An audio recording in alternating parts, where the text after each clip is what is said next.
I thought I'd do something a little fun and a little different, and I know everybody loves top 5 or top 10 lists, so I'm going to work on one today for you guys. Hey, my name is John Delarose. I am a number one best-selling sci-fi and fantasy author, a number one best-selling comic creator. I've won awards in both fields, and I have a wonderful project online right now, A High School Girl in the Crusades. This is my love letter to the isekai genre, and I've got a lot of fun for you in this. My artist and I are avid fans of all this stuff, and we really want to present a positive story with positive culture for you guys. So if you like my channel, if you like everything we do here, if you like my taste and stuff, definitely pick this up, enjoy it. Thank you everybody who's done so far. We've had a great 2-3 days on the campaign right now. Only 9 days left, so back it today. Thank you very much.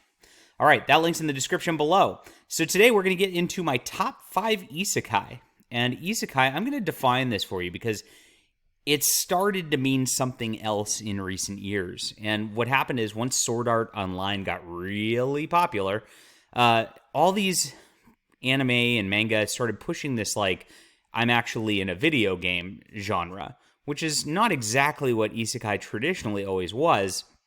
It's just what's been popular in culture. And so a little bit of that exists in some things, and actually one of my list kind of goes over that a little bit. But what isekai actually is it means different world. And so it's you're in a portal from our current world, you get transported into another world, and that is kind of the hallmark of the genre.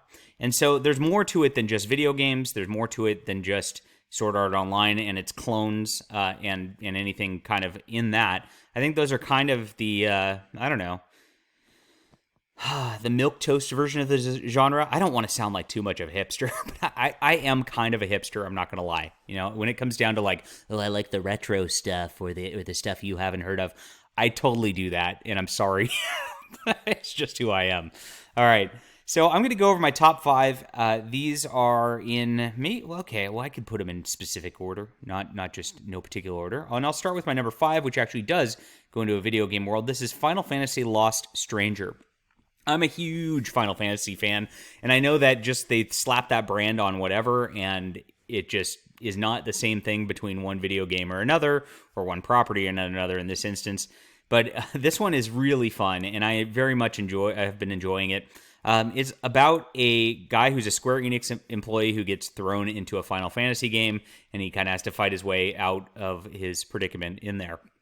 It's pretty fun. It's got the elements of the RPG that you love, and so it's got the elements of the world that, you know, comes out of all this stuff. Because a lot, even though they have different worlds, they do have some similar properties in it, and I really enjoyed it just because of that. You know, if it wasn't Final Fantasy, would I have this in my top 5? Maybe not. But I do simp for that brand, so it is what it is.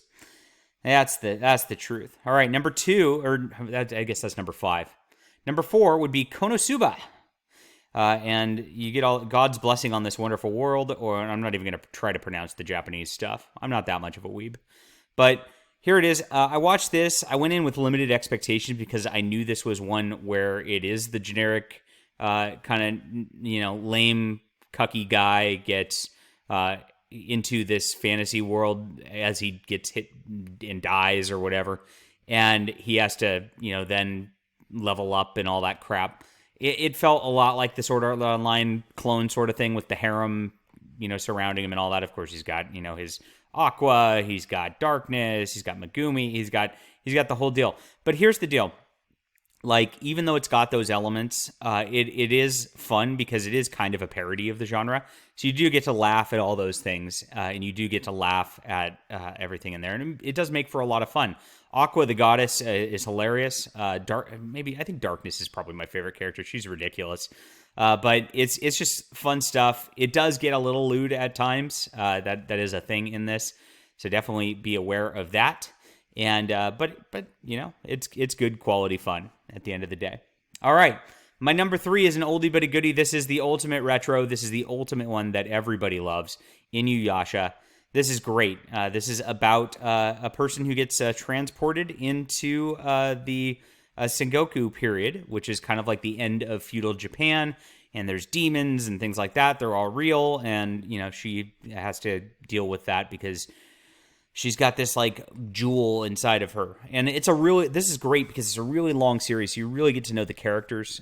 You really get to care about all of them and what's going on, and go off into like some very intense storylines. The manga is super long too, so it's not like a short read or a short watch where you get a season or two like a lot of anime these days. You really get in depth, and I really love that about Inuyasha. Rumiko Tamaki really writes some fun stuff. I really love her Meisane Koku also. I was into Ranma 1/2 growing up. So Inuyasha really is one of the ones that stands out, stands the test of time. I could watch it over and over again, and maybe I'm going to start doing that now that I'm starting to think about it after this show. All right. My number 2 is Escaflowne. Now, Escaflowne, when it came out, was very different. It had a very different art style at the time in the 90s, and there's 2 different versions of this. There's a movie version and a TV version, and I'm not sure which one I clicked on here on my anime list, but the TV version, the actual show, again, just has a little bit more depth to it. It's got a lot of cool characters. There's a little cat girl in it who's very cute and lovable through the course of it, and it's one of the better fantasies out there. So basically there's this like extra world called Gaia, and it's like in between the moon and Earth sort of, but people can't really see it because of magic.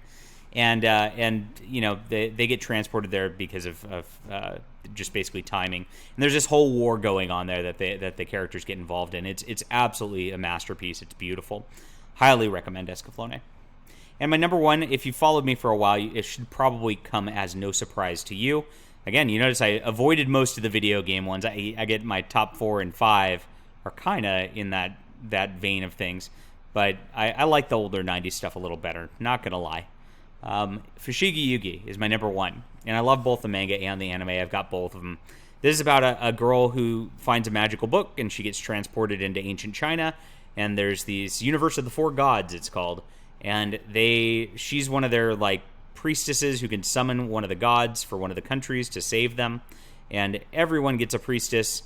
Hijinks ensue. She has to collect basically an army of people who are magical followers in order to really activate her powers. And of course there's an enemy one who was her best friend in real life, who then hates her over the course of the story, ends up collecting her followers, and then they're opposed to each other. Huge drama, lots of good romance in it. It's a beautiful, beautiful story, and by Yu Watase, and it's still my favorite anime and manga of all time. All right, so those are my picks for my top 5 isekai, and of course that's why we're making a high school girl in the Crusades. We try to hit as many of the tropes as possible. You notice, the title is a callback to a Connecticut Yankee in King Arthur's Court, which is the Mark Twain novel, of course, the first isekai, right? Kinda. And I was going to actually title it something longer. I wanted to name it like something like ridiculous, like, that time I got reincarnated as a slime. Like, I was going to name it like, that time I got thrown into 1099 AD and had to retake Jerusalem. So, something like that. But unfortunately, Indiegogo has a character limit, so I went with the Mark Twain style title, and I hope you enjoy it. It's good stuff. We have another fantasy book that we paired with it, which is more of a Western style fantasy book.